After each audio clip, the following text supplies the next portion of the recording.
មាត់ស្ទឹងឬជ្រឹងពួនយំឆ្លងដល់ជំរុំចំការគ្រោះហួចស្រី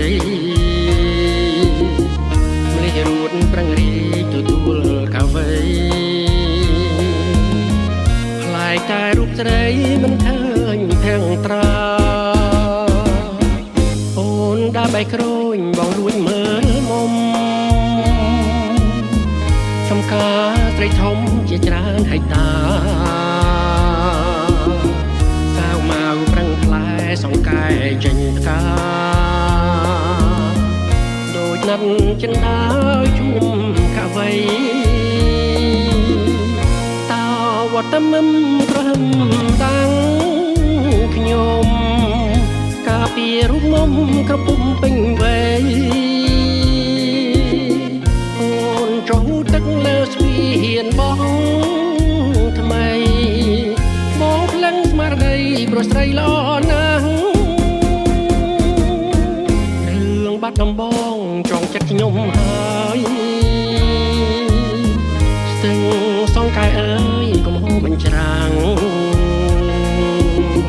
សូមលោកមេបាមិនមានក្មេងចាស់ជួយប្រណីខ្លាំងដល់កាំងវ័យផង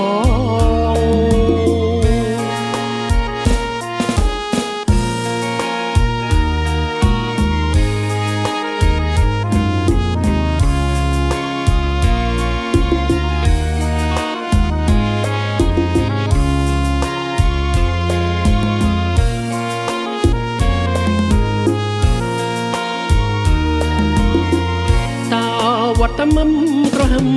តាំងខ្ញុំកាពីរូបមុំក្រពុំពេញវ័យអូនចុះទឹកលើស្ពាហៀនបងថ្មីបងភ្លឹងស្មារតីប្រស្រីល្អណាស់រឿងបាត់ដំបងចង់ចិត្តខ្ញុំហើយស្ទឹងសងកាយអើយកុំហូរបញ្ច្រាំងសូមលោកមេបាមិនមានក្មេងចាស់ជួយប្រណីខ្លាំងដល់តាំងវ័យផង